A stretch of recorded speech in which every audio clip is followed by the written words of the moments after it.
Magandang araw po muli sa inyong lahat. Kumusta po kayo?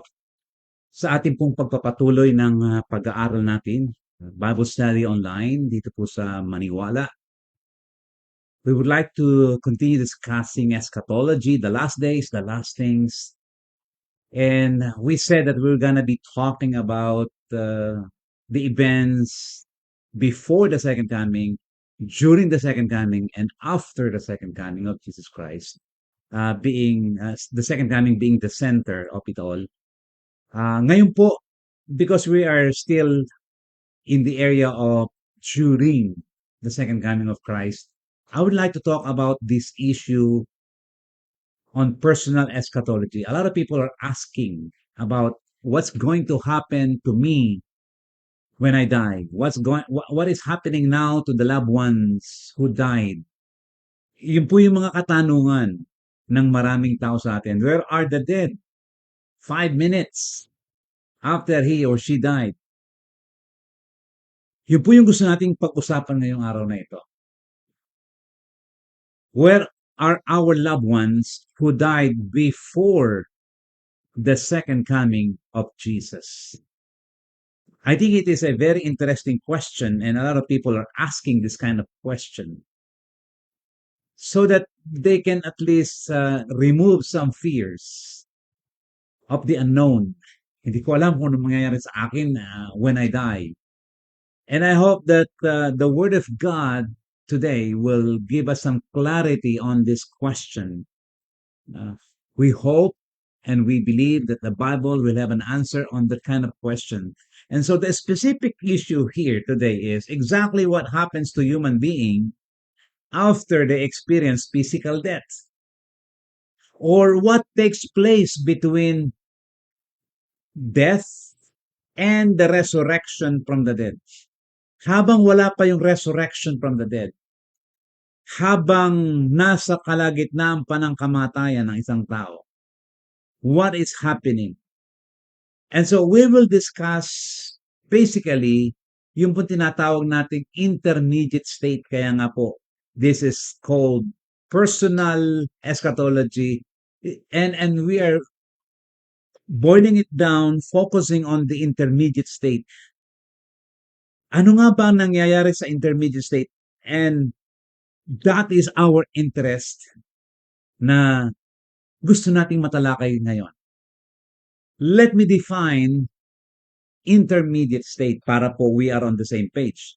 Intermediate state is the state or condition of the dead between death and resurrection. Kalalagayan, sitwasyon, estado ng isang namatay in between death and resurrection. So, ano nga bang nangyayari? Anong kaganapan? So, let's talk about number one, the reality of the intermediate state. Totoo ba na merong intermediate state? Is it in the Bible?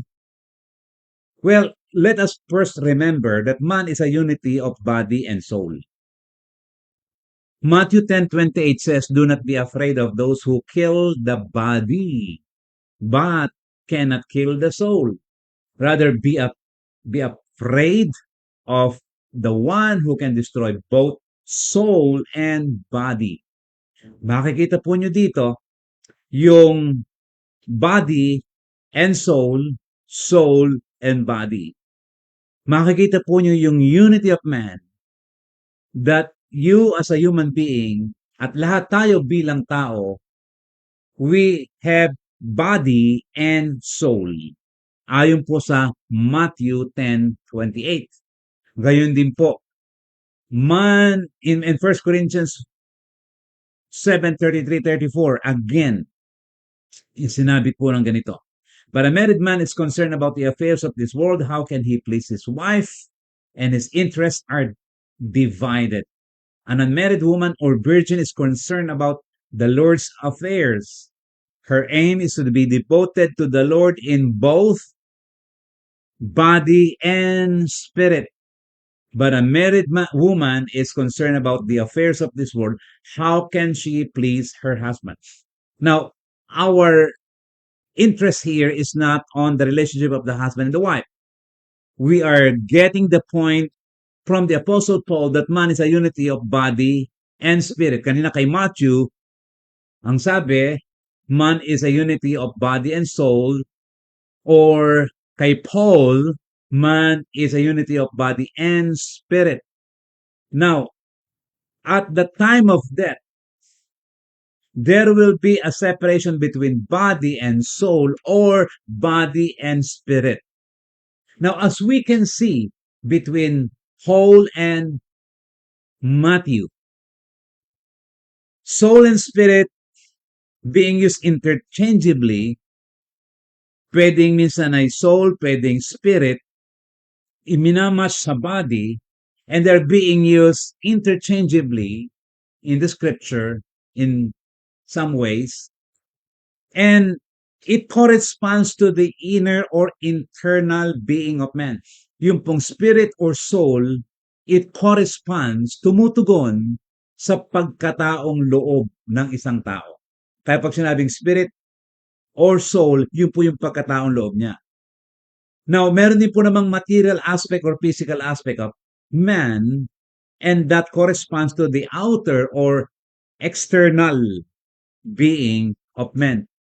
Pero minsan po ginagamit ng Biblia ang body and soul, Matthew 10, or ginagamit ang body and spirit, 1 Corinthians 7, and they are sometimes being used interchangeably. Now, ang sabi po ni Anthony Hoekema, sabi niya, only in this kind of unity is man complete. Importante pong maintindihan natin yan. Because without the body or without the soul or spirit, man is not complete. Because man is not totally man apart from the body. The central eschatological hope of the scriptures with regard to man is not the mere continued existence of the soul, as Greek thought, but the resurrection of the body. Hindi po tayo parang flying objects na pag namatay na at in the later day, sa huling mga araw, para po tayong mga nakalutang sa alapaap na puro tayo soul or spirit na wala tayong body. The resurrection of the body is a clear teaching in the scripture. At the time of death, ang sabi nga po natin is death is the separation of body and soul or body and spirit.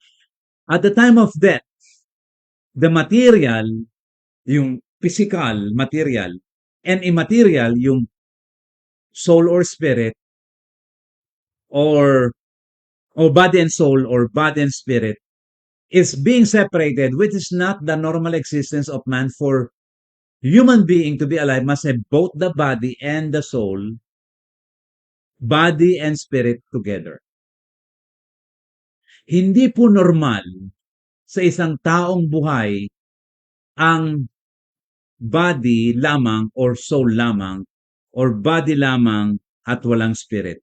At the time of death, ito po nangyayari. Human being exists in its abnormal condition. Kasi ang tao ay nag-e-exist lamang soul or spirit. Pero temporary po yun. That is between death and resurrection, or ang tinatawag nga natin during the intermediate state. But surely, we would like to emphasize this is temporary. While he or she is in the intermediate state waiting for the second coming of Jesus Christ. Anthony Hoekema again said, since the New Testament does occasionally speak of the souls or the spirits of men as still existing during the time between death and resurrection, we may also do so as long as we remember that this state of existence, yung pag-exist ng isang human being na wala pa yung pagkakaisa ng body and soul or body and spirit, yan po ay provisional, yan po ay temporary, at yan po ay incomplete. Hindi po yan ang kabuuan ng pagkatao o ng pagiging man created by God. Now, we reject the teaching regarding soul sleep. Ang tao pag namatay, yung katawan natutulog, bubuhayin, mabubuhay na lang siya pagkatapos o during the second coming or resurrection. Ang tawag po doon soul sleep. Meron pong mga mananampalataya na naniniwala na soul sleep, natutulog lamang. Okay? Now, this teaching says that the person who died is and will remain unconscious. Walang kamalayan. Kasi nga, natutulog o patay. Until, sabi nila, until the resurrection of the dead when Christ comes. Yung po yung tinatawag na soul sleep. Unconscious ang sino mang namatay. Now, does this mean then that the dead are in a state of unconsciousness? Totoo po ba yun? How should death as sleep be understood? Bakit sinabi ng banal na kasulatan na ang kamatayan ay isang uri ng pagtulog? Now, it seems best to consider the references to death as a state of sleep to be a figurative way of preparing to an unpleasant event. Unpleasant event ang death at ang ginamit ko ay isang figurative speech na sleep just to show that it is temporary, it is provisional, yung pagtulog, yung kamatayan because of the resurrection of the dead. It is also theologically appropriate to call death a sleep since ito nga po ay temporary, meaning at the resurrection, God is able to raise the dead to life. Kaya po sleep. Pero hindi po literal na dapat unawaan mong walang kamalayan, unconsciousness. No. Hindi po natin pwedeng ipantay at ikahulugan na yung sleep ay unconscious.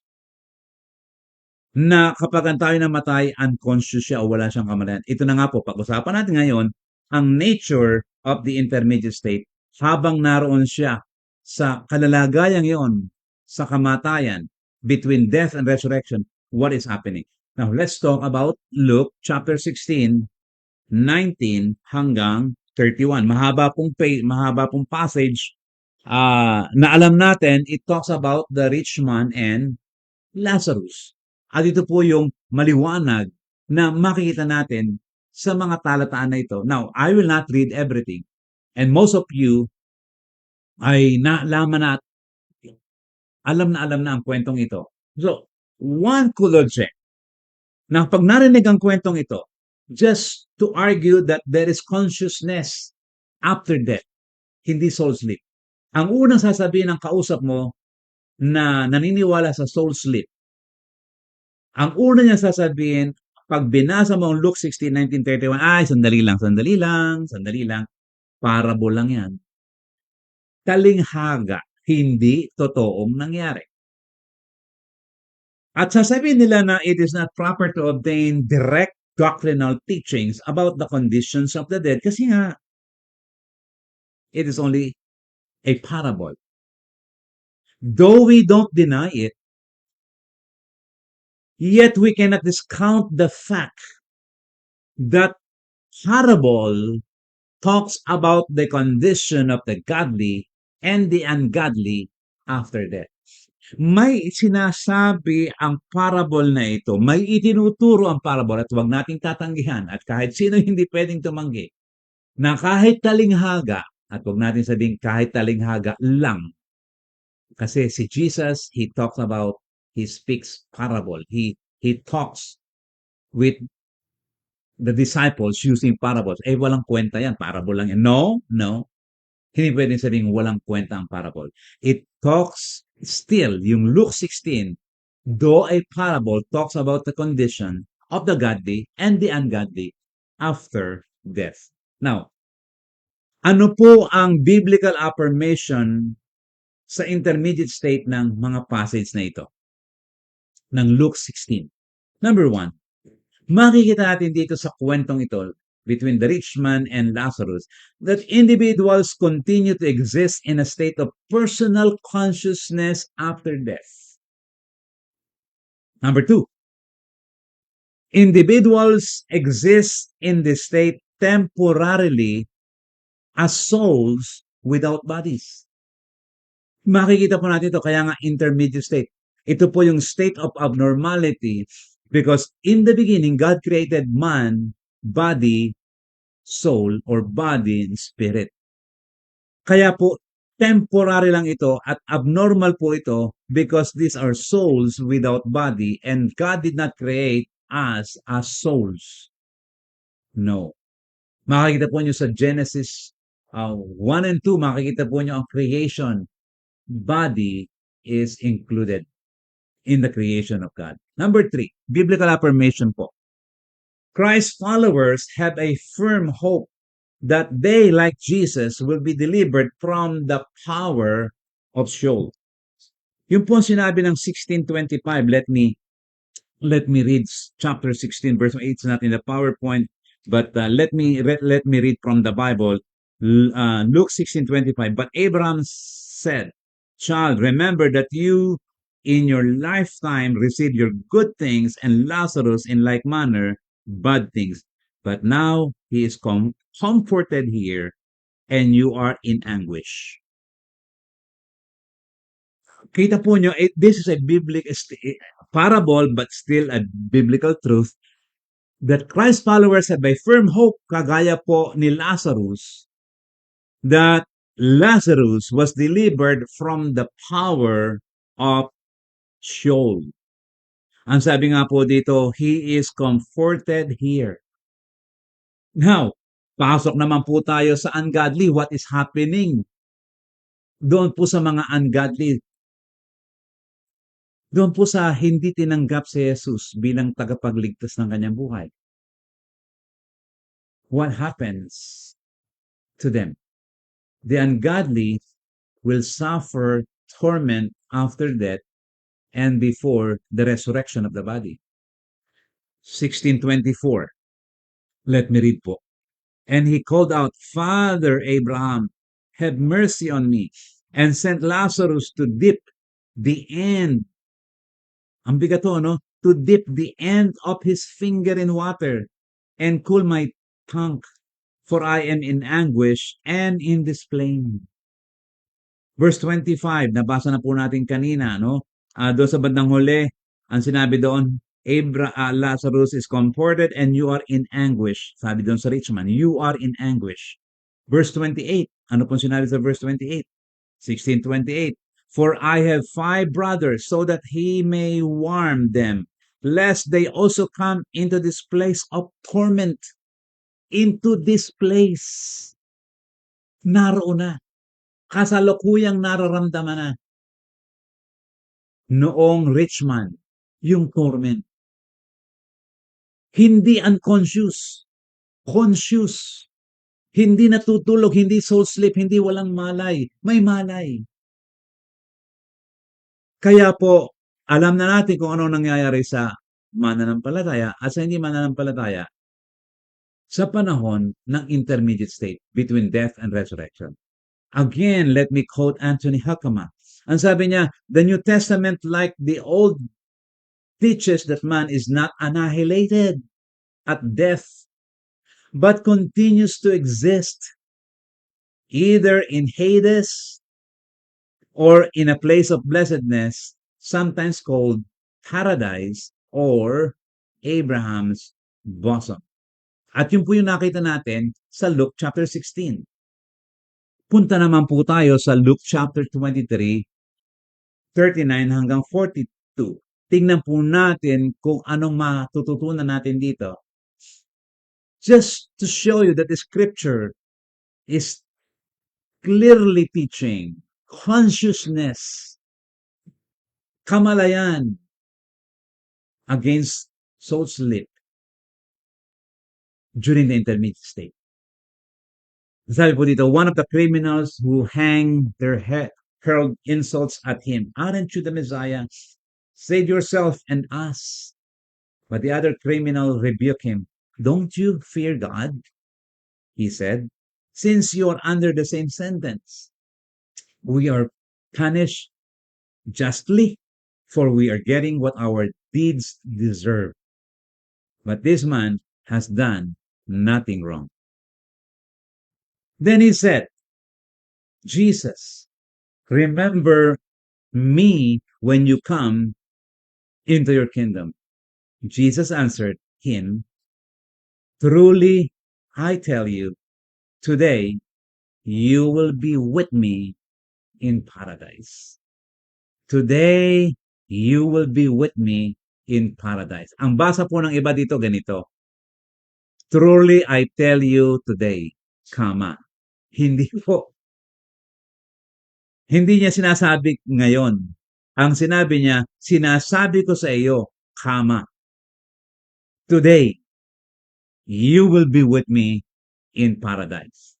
Now, that Jesus promised the thief, yung magnanakaw, that he would be with Jesus that very day implies conscious existence contra cold sleep. The state of Jesus in paradise must also be in a state of disembodiment. Hindi po buo na kagaya ng sinasabi natin na habang buhay pa, may katawan, may external at may internal parts. Doon po sa paradise, when Jesus went there, he was also in a state of disembodiment since his resurrection would not occur in a moment or right away. Hindi po ba? So there was a period of time that Jesus was also in that place temporarily. Now, we are talking about the consciousness of a man, a woman, when he died. Sinabi rin po yan ng Philippians 1:21-24. Ang sabi po dito, 1:21 hanggang 24. For to me, to live is Christ, and to die is gain. Sabi po ni Paul, if I am to go on living in the body, habang kung gusto ko buhay ako, this will mean fruitful labor for me. Yet, what shall I choose? I do not know. I am torn between the two. I desire to depart and be with Christ. Now, notice those praise. Wala pong in between. Wala pong tulog, wala pong walang kamalayan, at wala pong temporary cleansing. Either I depart and be with Christ, ang sabi niya, which is better by far, but it is more necessary for you that I remain in the body. Paul wanted either to depart and to be with Christ, and the grammatical connection between departing and being with Christ proves na yung teaching na soul sleep or non-existence ay hindi po valid teaching. Kasi nariyan po yung departing and be with Christ. Either I depart and be with Christ or I don't depart and so I am not with Christ. Dalawa lamang po yun. Walang gitna na parang walang kamalayan. Isa pa po. 1 Thessalonians 4:14. Sabi dito, for we believe that Jesus died and rose again. And so we believe that God will bring with Jesus, naroon po yung salitang yun, will bring with Jesus those who have fallen asleep in Him. Now, dead Christians are now in the presence of Christ. Yun po yung sinasabi dito. Since in the second coming, He will bring them with Him. Tingnan po ninyo, basahin ulit natin para po maliwanag. For we believe that Jesus died and rose again, so we believe that God will bring with Jesus. Di ba sa second coming? God will bring with Jesus those who have fallen asleep in Him. Yung mga Kristiyanong nangamatay na, isasama niya. Because they were in the presence of Christ, yung mga nangamatay na, isasama niya during the second coming, He will bring them with Him. Yun po yung sinasabi ng 1 Thessalonians 4:14. Kaya may consciousness. Hindi po natutulog doon sa sementeryo. Yung mga Kristiyanong mananampalataya na kay Kristo Jesus, may consciousness in the presence of Christ, with Christ. Depart, sabi nga sa Philippians, departed. If I depart, I am with Christ. Maliwanag po. Isa pa. Sabi po ng 2 Corinthians 5:6 and 8. Therefore, we are always confident and know that as long as we are at home in the body, kapag nasa katawan ka pa, we are away from the Lord. Malayo ka sa presensya ng Diyos. Malayo ka sa Diyos physically or spiritually or yung tinatawag nating espiritu. We are confident, I say, and would prefer to be away from the body and at home with the Lord. So, ang tao po, it's either at home in the body, buhay pa, at kung patay na, ay with the Lord. Kung buhay ka pa, you are at home in the body. Kung patay ka na, you are at home with the Lord. Ang sabi niya, therefore, as we are always confident and know that as long as we are at home in the body, kapag nasa katawan ka pang ito, we are away from the Lord. Wala ka pa kay Christ. Malayo ka pa sa kanyang presence. Hindi ka pa nasa kanya kasama niya. Kagaya ng binasa natin kanina sa 1 Thessalonians. Ang sabi niya, we are confident, may tiwala tayo, I say, and will prepare to be away from the body. Kapag kayo namatay na, away from the body, wala ka na sa katawang ito, and now, you are at home with the Lord. So, dalawa lamang po. Either you are at home in the body, buhay ka pa, or at home with the Lord. Now, having resurrection bodies or being clothed would not happen immediately. For there's a time to endure a temporary state of nakedness. Ibig sabihin, hindi po magkasama ang body and soul and body and spirit. Temporarily, hanggat hindi po dumarating ang second coming ni Christ, yung mga nangamatay, sila po ay nasa state of either nasa spirit or nasa body, wala po, na spirit or nasa soul, wala po ang kakompletuhan.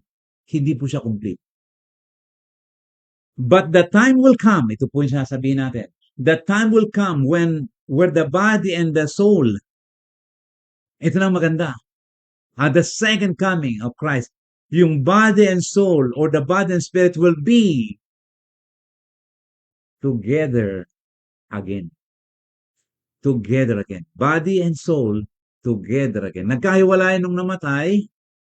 At the second coming of Christ, the body and soul, sabi nga po, ng kanta, together again. That is at the resurrection of the dead. Together again. Meron po kasing heavenly bodies, meron po kasing katawan na panlangit. Hindi po, again, sinasabi ko lagi, hindi tayo mag-exist na parang spirito o kaluluwa na parang invisible. Or kung nakikita man ay parang mga may pakpak lang. Hindi po. Ito ang sinabi ng 1 Corinthians 15:40 and 42. There are also bodies in the heavens. Kaya mali po yung turo na walang body, wala doon, ano? Ibang body po ito. And bodies on the earth. There are bodies in the heavens and bodies on the earth. The glory of the heavenly bodies, take note, is different from the glory of the earthly bodies. It is the same way with the resurrection of the dead. Our earthly bodies are planted in the ground when we die, but they will be raised to live forever. So meron pong bodies in the heavens, meron pong heavenly bodies, at merong earthly bodies. Kaya wag po niyo sabihing, wala na, makalaya lang ako sa katawan na ito, naku, hindi na ako magkakasala. Kaya sana makalaya na ako sa bilangguan na ito ng katawan. Well, yeah, yung flesh, yung makasalanan. Pero meron po tayong heavenly bodies. At ito po ang isang theological truth kung bakit magkakakilala pa rin tayo sa langit. Sapagkat tayo ay, bagamat babaguhin tayo, we will be changed. Yung mga defect, mawawala na. But you can still recognize, magkakakilala pa mag-asawa? Maybe, pero wala na yung sexual desires na yun. Are we gonna be knowing each other? Yes. Wala na yung sama ng loob, wala na lahat yun. Kasi merong heavenly bodies. Ito pa po. 2 Peter 2:9. Ang sabi dito, at it refers naman doon sa mga hindi mananampalataya. So you see, the Lord knows how to rescue godly people from their trials, even while keeping the wicked under punishment until the day of final judgment. Kasi ang isa pa pong tanong natin dito ay ganito, nasaan po ang mga ungodly during the intermediate state? Nasaan po yung mga makasalanang hindi tumanggap kay Jesus bilang tagapagligtas sa panahon na sila'y namatay at naghihintay ng resurrection? Ito po ang sabi doon, keeping the wicked under punishment until the day of final judgment.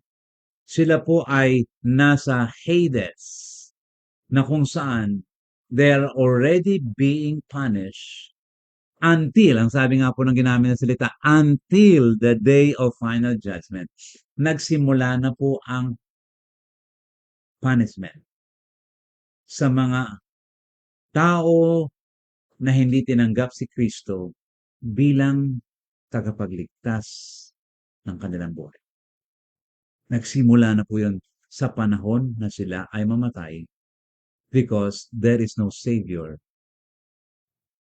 sa kanilang buhay. Now, where are the dead who died with Christ? Sagutin na po natin itong dalawang ito. Nasaan ang mga matay, nasaan ang mga patay na namatay na may Kristo? The righteous are already in Abraham's bosom in its temporal state because of the separation of the body and soul or spirit, and they are conscious contra soul sleep, and they are already experiencing the joy of salvation. Iyan ang kalalagayan sa intermediate state ng mga taong nangamatay na may tagapagligtas sa kanilang buhay. That's why I encourage everyone to know Jesus, to believe on Jesus, because this will be your condition when you die. Ano naman po ang mangyayari sa mga unrighteous, sa mga hindi tumanggap kay Kristo bilang kanyang righteousness, bilang tagapagligtas niya? The unrighteous are already in Hades, in the realm of the dead, in its provisional state because of the separation of the body and soul or spirit. They are also conscious, like 2 Peter 2:9, binasa natin kanina, conscious sila. They are already experiencing punishment between their death and the day of judgment.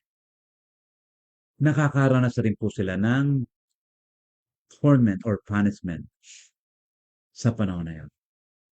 And so, I do not want to end this lesson without asking you to make Jesus as the Savior of your life. Ang ating pong pinag-usapan ngayon ay totoo batay sa salita ng Diyos. May kaparusahan at may kaligtasan. It is your choice whether you will choose to embrace Christ as your Savior or will continue to harden your heart and reject Jesus as your Savior and Lord. And this time, let me pray. At sumama po kayo sa akin sa panalangin ito if you want to pray with me. Panginoong Jesus, naunawaan ko na ikaw lamang ang tanging tagapagligtas. Nais ko na magkaroon ng kapatawaran sa aking mga kasalanan. At ito'y sa pamamagitan lamang ng dugo ni Jesus. Nais kong tanggapin ka na tagapagligtas ng aking buhay. Upang sa dakong huli, ako ay maging isa sa matuwid, hindi dahilan sa aking mabubuting gawa, kundi dahilan kay Jesus na aking tagapagligtas. Inaamin ko po, Panginoon, I am a sinner in need of a Savior. Hugasan mo po ako, pakabanalin mo po ako, tinatanggap kita sa aking puso, at nais kong magpahugas ng aking mga kasalanan hanggang sa tubig ng bautismo na ikaw ay aking kakatagpuin.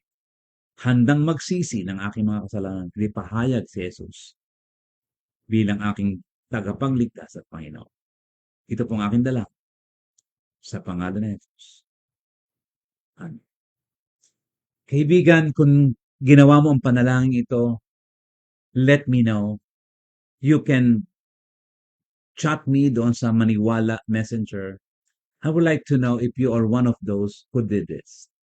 And I will share more of the things that you need to know about Jesus being Savior and Lord of your life. Muli po, nagpapasalamat po ako sa inyong patuloy na pagsubaybay. Please share the truth. Please share what you have learned today.